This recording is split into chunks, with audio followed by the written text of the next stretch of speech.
Hello friends, welcome to ABC of insurance. आज की इस वीडियो में हम बात करने जा रहे हैं इक्विटी बेस्ड इन्वेस्टमेंट अपॉर्चुनिटी के बारे में।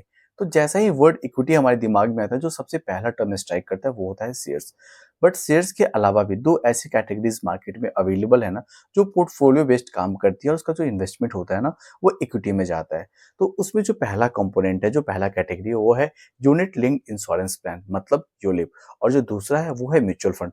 तो आज की इस वीडियो में हम थोड़ी डिटेल में बात करते हैं आखिर यूलिप और म्यूचुअल फंड में डिफरेंस क्या है। देखिए, सबसे पहला जो होता है ऑब्जेक्टिव। तो किसी भी इन्वेस्टमेंट का जो मेजर और बेसिक ऑब्जेक्टिव होता है वेल्थ क्रिएशन। तो ये दोनों कैटेगरी वेल्थ क्रिएशन के लिए परफेक्ट सूट वहां पे होता है। दूसरा होता है रेगुलेटरी बॉडी, क्योंकि पैसा जो हम जहां लगा रहे हैं वो हमें ये पता होना चाहिए कि वो सिक्योर्ड है कि नहीं है, उसके पीछे बैकअप क्या है, उसे देख कौन रहा है, उसका सुपरविजन कौन करता है। तो यूलिप का जो सुपरविजन होता है वो IRDAI, insurance regulatory and development authority of India करती है। एट द सेम टाइम जब हम म्यूचुअल फंड्स की बात करते हैं ना, म्यूचुअल फंड्स का सुपरविजन जो होता है सेबी के थ्रू होता है, मतलब securities and exchange board of India के थ्रू। ठीक है। अब बात करते हैं ड्यूरेशन का। जो हम पैसा लगाते हैं उसे कितने समय तक के लिए इन्वेस्टमेंट होना चाहिए, या कम से कम इन्वेस्टमेंट का टेन्योर क्या होता है।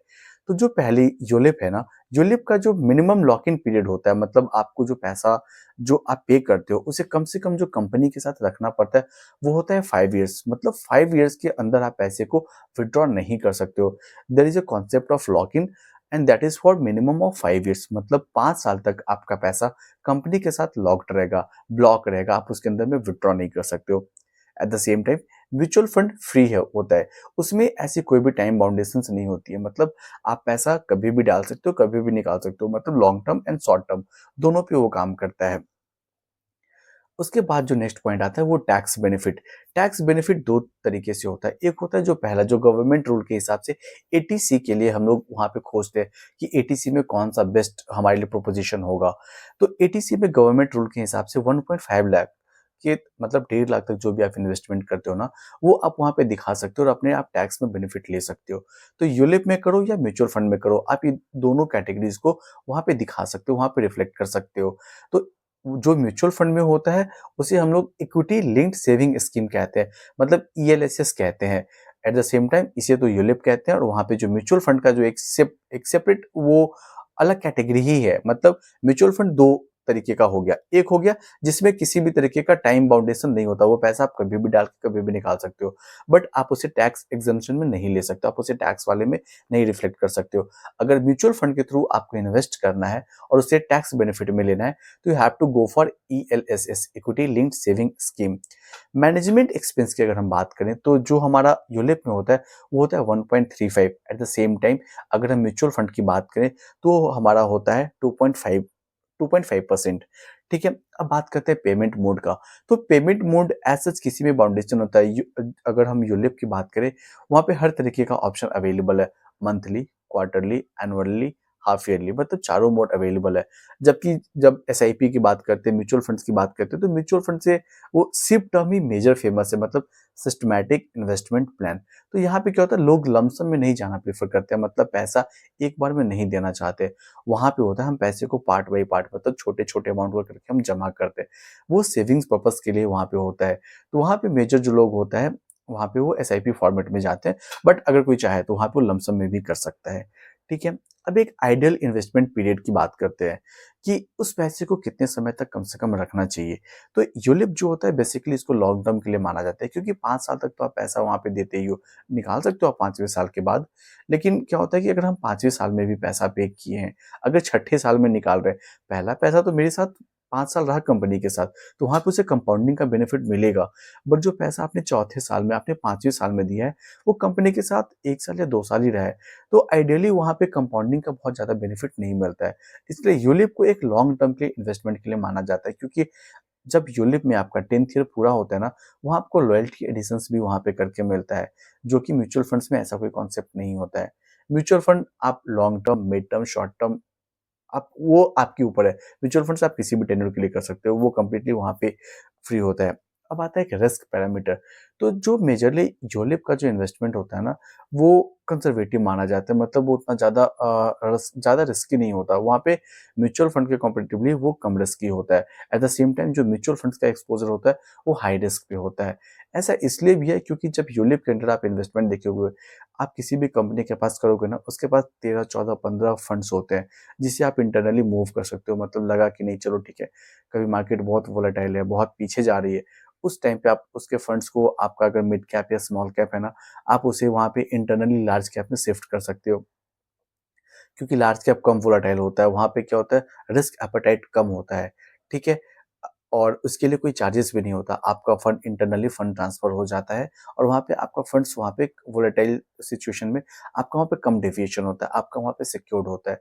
At the same time mutual fund में ऐसा कॉन्सेप्ट नहीं होता। अगर म्यूचुअल फंड में आप फंड शिफ्ट करते हो तो उसके चार्जेस भी होते हैं और वो बहुत रिस्की प्रोफाइल होता है।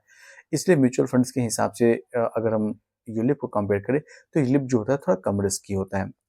लॉक इन पीरियड की हम लोगों ने बात करी ली। लॉक इन पीरियड जो होता है यूलिप में 5 साल का होता है और एट द सेम टाइम वहाँ पे म्यूचुअल फंड का जो होता है ऐसा कोई लॉक इन नहीं होता है। बट हाँ, अगर आप टैक्स एग्जेम्पशन के लिए अगर आप जा रहे हो, वहाँ पे आप ऐसा कोई इन्वेस्टमेंट देख रहे हो म्यूचुअल फंड के थ्रू, तो वहाँ पे आप ईएलएसएस में जाओगे और इक्विटी लिंक्ड सेविंग स्कीम का जो होता है ना, आपका जो पैसा होता है वो 3 साल के लिए लॉक होता है। मतलब आप उसे अगर पहले साल में दिए हो, आप उस पैसे को 3 साल के लिए नहीं निकाल सकते हो, ठीक है? तो यहाँ पे हमेशा आपको एक ध्यान देना होगा कि यूलिप का जो ड्यूरेशन है वो 5 साल होता है और अगर आप टैक्स एग्जेम्पशन के लिए आपका पैसा म्यूचुअल फंड में गया है, मतलब ईएलएसएस में गया है, तो 3 इयर्स का लॉक इन होता है।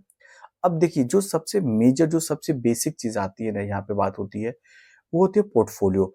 मतलब इसका सबसे अच्छा इन्वेस्टमेंट यूलिप या म्यूचुअल फंड को इसलिए माना जाता है क्योंकि आप अगर डायरेक्ट शेयर्स में इन्वेस्ट करते हो तो हम क्या करते हैं, सपोज कीजिए आज टाटा का किसी शेयर्स का दाम 150 रुपये है, 150 रुपीज़ है, तो हम डायरेक्ट जाके उसका एंटिटी परचेस करते हैं, मतलब एक शेयर, दो शेयर परचेस करते हैं। अब वो शेयर जितना वोलेटाइल होगा ना, उसके बेसिस पे क्या होता है, हमारा फंड ग्रो करता है, डिग्रो करता है, ठीक है? बट अगर हम वो यूलिप या म्यूचुअल फंड में इन्वेस्टमेंट करते हैं तो ऐसा कोई कॉन्सेप्ट नहीं होता है। यहाँ पे पोर्टफोलियो बेस्ड स्ट्रेटजी होता है। मतलब अगर आपने 100 रुपये दिए हैं तो आपका वो 100 रुपया पूरा बाइफरकेटेड होता है, मार्केट वाइज होता है, कंपनी वाइज होता है। मतलब वहाँ पे 20, 25, 30, 40 कंपनीज में डिस्ट्रीब्यूट होता है। दो ₹2, ₹4, मतलब 2%, 4%, 2.5% ऐसे करके आपका पूरा पैसा के पूरा पोर्टफोलियो बना रहता है, पूरा कैटेगरी बना रहता है। तो इससे क्या होता है ना, अगर कोई कंपनी, अगर किसी भी X Y Z situation, political हो या उसका इंटरनल किसी भी फैक्टर से, अगर उस पे किसी भी तरीके का नेगेटिव इम्पैक्ट पड़ता है ना, तो भी आपका रेस्ट इन्वेस्टमेंट सिक्योर होता है। तो वहाँ से एवरेजिंग का हमें बेनिफिट मिलता है और पैसा हमारा सेफ होता है। तो अब ये हमारे ऊपर है कि हम जो इन्वेस्टमेंट करने जा रहे हैं, उस पैसे को हमें कब चाहिए, कितने समय में चाहिए। अगर हमें लगता है कि नहीं, मैं अभी इन्वेस्ट कर रहा हूँ, मुझे शॉर्ट ड्यूरेशन में मुझे विथड्रॉ कर लेना है, तो उस पर्टिकुलर सिचुएशन में आपको म्यूचुअल फंड के साथ जाना चाहिए। बट अगर लगता है कि नहीं, मुझे लॉन्ग टर्म प्रोस्पेक्ट के लिए, कि चलो ठीक है, अपने रिटायरमेंट के लिए, बच्चों की पढ़ाई के लिए, उनकी शादी के लिए, या ऐसा कोई भी टेन्योर जो आपका 8 साल, 10 साल, 12 साल, 15 साल या 5 ईयर्स एंड अबव का कोई भी हो, तो आप वहाँ पे यूलिप में जा सकते हो। यूलिप के इन्वेस्टमेंट का सबसे अच्छा बात ये है, अगर आपका एनुअल प्रीमियम 2.5 लाख रुपए है, मतलब 2.5 लाख से कम का अगर आपका एनुअल इन्वेस्टमेंट है ना, तो आपका जो मैच्योरिटी आएगा, जो पैसा आप रिडीम करोगे ना, उस पे किसी भी तरीके का टैक्स नहीं लगता। मतलब आप सपोज कीजिए, आपने 2 लाख रुपए करके आपने 5 साल में 10 लाख रुपए में डिपॉजिट किया। आप उस पैसे को 10वें साल में निकाल रहे हो। अगर उस 10 लाख का 25 लाख रुपए है, तो 25 लाख रुपए पे जो 15 लाख रुपए आपका कैपिटल गेन हुआ ना, उस पे किसी भी तरीके का टैक्स नहीं देना है। इर्रेस्पेक्टिव आप किसी भी टैक्स स्लैब में हो, उससे कोई फ़र्क नहीं पड़ता। आपका पूरा पैसा टैक्स फ्री होता है। बट अगर आप म्यूचुअल फंड में हो, अगर आप वही 10 लाख रुपए का, अगर आपका 25 लाख रुपए हुआ, तो आपको 10% लॉन्ग टर्म कैपिटल गेन देना पड़ता है। तो ये पॉइंट हमेशा हमें ध्यान देना पड़ेगा कि जब भी हम इन्वेस्टमेंट करते हैं, हम ईएलएसएस बेस्ड तो कर देते हैं कि चलो ठीक है, आज जो हम पैसा दे रहे हैं, वो टैक्स में दिखाने के लिए हम ईएलएसएस में हम दिखा दिए, तो वहाँ पे हमें तो बेनिफिट मिल गया। बट जो पैसा आपको मैच्योरिटी मिलेगा ना, वो आपको यूलिप में ही मिलेगा। तो ऐसा कोई नहीं है कि ये खराब इन्वेस्टमेंट है, वो अच्छा इन्वेस्टमेंट है। ये आपको समझना पड़ेगा, आपको फाइनेंशियल अवेयरनेस होना पड़ेगा कि उस चीज़ का अगर नॉलेज रहेगा कि हाँ ठीक है, मेरा कितना कॉर्पस क्रिएट हो सकता है और उस वक़्त उसपे मुझे लॉन्ग टर्म कैपिटल गेन कितना देना पड़ेगा। अगर इस बेसिस पे आप लेके चलोगे तो फिर आप उसे फ़िल्टर कर पाओगे कि आपको यूलिप के साथ जाना चाहिए या म्यूचुअल फंड के साथ जाना चाहिए। तो आई होप मैं बेसिक आपको बता पाया हूँ। अगर आपको कुछ भी डिटेल्स चाहिए होगा, आप इस मेल पे आप हमें कनेक्ट कर सकते हो। हम इसके बारे में डिटेल्स में, पोर्टफोलियो के बारे में कि कौन-सा म्यूचुअल फंड्स अच्छा है, कौन-सा यूलिप अच्छा है, किस कंपनी का अच्छा है, उस पे हम लोग यहाँ पे डिटेल्स में बात कर सकते हैं। हम डिटेल्ड इन्फॉर्मेशन हम वहाँ पे शेयर कर सकते हैं। अगर आपको ये वीडियो फ्रूटफुल लगा, कुछ भी लगा कि नहीं ठीक है, यहाँ पे अगर आप सजेशन देना चाहते हो, आप हमें सजेशन दे सकते हो। हम उसे कंसीडर करेंगे और उसपे वर्क करने की कोशिश करेंगे, उसे सुधारने की कोशिश करेंगे। अगर आप इस चैनल पे न्यू हो, तो please do like, share and subscribe our channel so that हम बढ़ें, हमारे साथ आप बढ़ें और हमारा फाइनेंशियल अवेयरनेस बढ़े। Thank you.